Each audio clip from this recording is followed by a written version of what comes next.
Right, really a very Tory-centric show today. Pretty much, well, everything is effectively about the shambles of the last week, but the last decade, century, whatever you like. But lots of things have happened this week that again are a reflection of the cronyism, the propaganda, the ineptness, and almost for some it's become sick humor.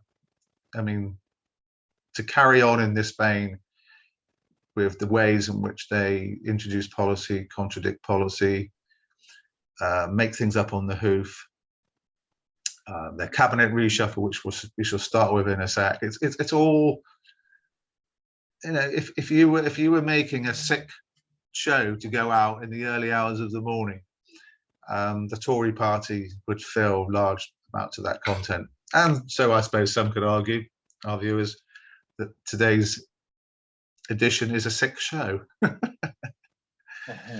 Yeah. So let's kick off with the reshuffle.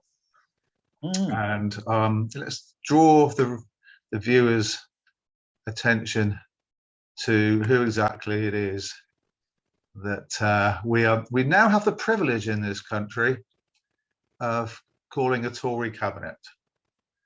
So there's no real there's changes in positions, but there's no real changes if we go for the top four. Obviously, Liv Truss has moved to the foreign department to become foreign secretary. But as you just go down through this, well, I don't know how is it rogues gallery? Is that the best way of calling it, Tom? Rogues gallery. Rogues gallery is right. I mean, geez, it's just shocking. So we have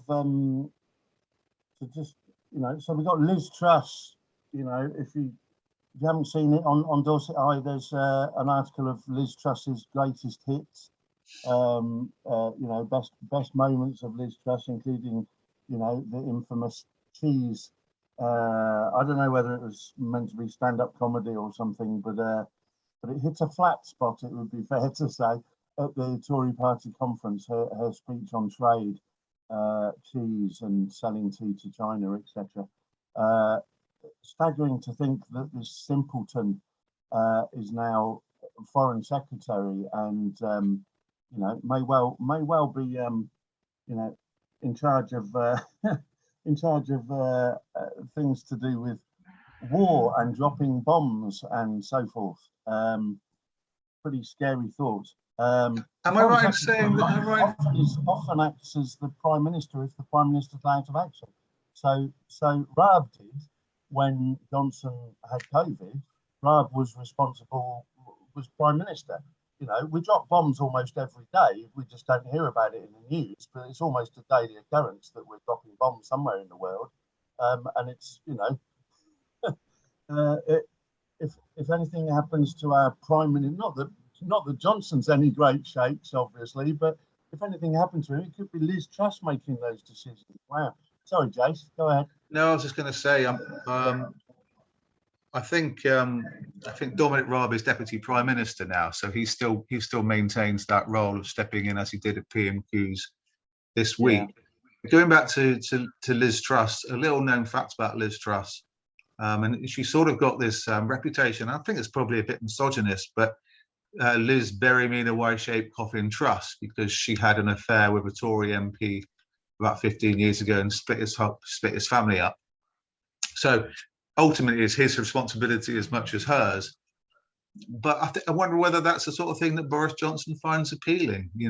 Multi-millionaires and adulterers. Whether the lowest of the low in terms of morality now is how they decide on who comes into the cabinet.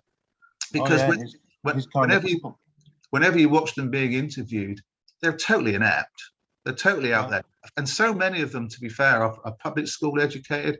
They're lawyers. Some of them are barristers or ex-barristers. And yet you would never know. And it reflects, in my opinion, how the poor shape of our criminal justice system, if we have these types of people or who either were in it or overseeing it, it's depressing. I mean, I think that's the only word. You know, people go on about trying to make the UK a great place to live and a great place to be. Well, you've got to get the structures right. You've got to get the institutions right. And at the moment, they're rotten to the core. Absolutely, yeah. Well, we've obviously allowed, you know, the wealthy to dominate our institutions for a long time, and now it's, you know, and the descendants of wealthy parents, it's a generational thing, goes from one generation to another. And yeah, we've got this cabinet of degenerates, thieves, incredibly privileged rich people that have married into extreme wealth, people like Jacob Rees-Mogg there, you know, born with a silver spoon in his mouth. When Jacob Rees-Mogg first stood as an MP, Conservatives sent him to contest a seat up in Scotland. I think he was about 26 years old, and he took his nanny with him to canvass, you know, to hand out the leaflets. He took his nanny with him. I'm sure that went down really well with the working class people of Scotland. So yeah, I mean, Raab, or, you know, just scrolling back up a touch there, you got Raab as now Justice. There we go. So Chancellor and Deputy Prime Minister, Justice Secretary, and Lord Chancellor and Deputy Prime Minister. Yeah. So Justice Secretary. This is a man who once said that he didn't believe in the Human Rights Act. He's now Justice Secretary. Amusing photo of Gove there with his bizarre frog face and his weird eyes, but yeah, maybe he was coked up at the time. It's hard to know with Gove whether he's with that photograph with Gove whether he's on the way up or on the way down from his hallucinogenic experience. Who knows? But yeah, I mean, you know, it is a real rogues gallery, and of course Nadine Zahawi, who is now Education Minister. You know, this is the guy who fiddled his expenses to claim heating for his horse stables on it. You know, he's got stables full of horses at his you know, mega expensive home that he lives at. I don't know how many millions of pounds, but anyway, and he was fiddling his expenses to claim for the heating of the stables. Ajay Javid, you know, in charge of health and social care, knows nothing about it. But you know, like Sunak, one of the people involved in banking, unbelievably wealthy people involved in banking, who was directly one of the people responsible for the collapse of the global banking system and for selling the kind of fake and fraudulent, useless derivatives that caused the global banking crash. Sajid Javid did exactly that when he worked at Deutsche Bank. You know, got 150, I think, £1 million handshake when he left. You know, it's just staggering. And Nadine Dorries, you know, just a catalogue of horrific things that she said over her time. So, I mean, it really is, you know, a gallery of quite appalling people who are in charge of our country. And we'll go on in this episode to talk about, you know, what we're seeing now is the result of 11 years of Tory policy, of, you know, failed privatisation, failed Brexit policies, failed, you know, destruction of our public services, other things that these people are responsible for. Yeah, it's pretty depressing. I mean, the reshuffle, it's just shuffling one lot of horrific people for another lot. A lot, as you know, Jason, a lot of us spend a lot of the time asking the question: is it incompetence or is it spite? Manufactured. Is it just sheer evil, nastiness, brutality? Their policies, their seeming ineptness. You know, is it conscious choices they're making? Are they thoroughly inept, or are they just consciously being cruel and implementing policies, you know, that are bad for most people? I guess it's a mix. We come to the conclusion generally it's a bit of a mixture of both. Yeah, and we'll come on to that later in the show. Just to finish off on this particular section, though, I found a video that I think it must have been some secret camera that showed how each Tory government minister is created. I don't know if you'd like to see it, Tom.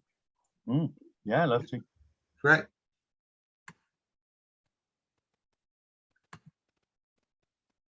Here we go. So this is just a shock to you, then I do apologise, but here it is.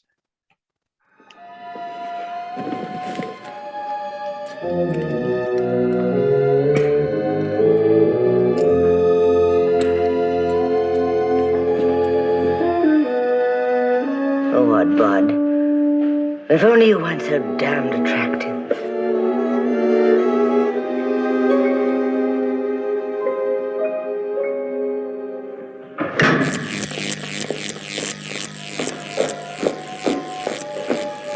They've gone. Good. Did they suspect anything? Of course not. I went out of my way to behave perfectly normally. Oh, well, that should be all right then, shouldn't it? But what did they want? Oh, something about a girl disappearing in the vicinity. Oh, that must be the one Oddbod brought back. Oh, he got one, did he? Oh, yes. Very nice. I must say he has very good taste. Yes, well, we must vitrify her tonight and get her away first thing in the morning. Ah, look. It started to work. Oh, yes. It's regenerating very nicely. So there we have it. We've wondered all these years. Amazing. Yeah. At last, that enlightenment moment, the light bulb explodes, actually, with the amount of brightness that we now have shone upon us as we realise exactly how these Tory government ministers are constructed. Just like Oddbod. Yeah. I actually quite liked Oddbod, though. I think he's, eminently more likeable than most Conservative MPs. Yeah, absolutely. Yeah, although, unfortunately, like a lot of Tory MPs, they wander around in wooded places and destroy. I had this awful idea of, I don't know which Tory MP is most like the Kenneth Williams sort of persona. I don't know whether it's Gove or Rees-Mogg or something, but I kind of imagine one of them, as climate change ravages the country in the future, one of them going, frying tonight. Yeah, exactly. I think they probably do that every night, to be fair. They rejoice, don't they? As they reduce universal credit by another £20, they rejoice. Right, moving on. Obviously, before we move on, the thing about the reshuffle also worth noting is, of course, the two positions where there hasn't been a change. With Rishi Sunak as Chancellor, who Boris wouldn't dare move, I think. Sunak being quite popular amongst Tories, but also, with very wealthy friends who, if he was demoted in any way, they wouldn't be happy with Johnson. So Johnson didn't dare move Sunak with all his wealth and wealthy friends. And of course, Priti Patel stays in her role as Home Secretary, having thoroughly proved her own racism and fascism and nastiness. She gets to keep displaying those qualities in that role. Yeah. I mean, just to finish off, though, I mean, to be fair, we pick on people like Priti Patel, but we need to realise that her policies aren't really that much worse than all the previous Home Secretaries in the last 10 years or so. And going back to the 1980s as well, they're all, publicly school-educated, right-wing, vile human beings. So we're not picking on Priti Patel for any particular reason other than she's the current Home Secretary. Well, she is particularly nasty about immigrants and people coming over in boats seeking a better life. But I think Theresa May on Windrush, I mean, she was equally as bad. Of course, I mean, and the buses, Windrush. There was the creating the hostile environment. I was thinking, what a staggering policy for a government to create a hostile environment for other human beings? What kind of disgusting society and disgusting government comes up with a policy of creating a hostile environment for other human beings? It's sickening. No, but I mean, Patel is particularly vitriolic in her, description of migrants, in her, rallying the far right and the racists to support their cause by hating on immigrants. And of course, that rhetoric leads to rises in hate crime and general levels of racism and hatred in the country, which makes us a poorer, more awful society to live in.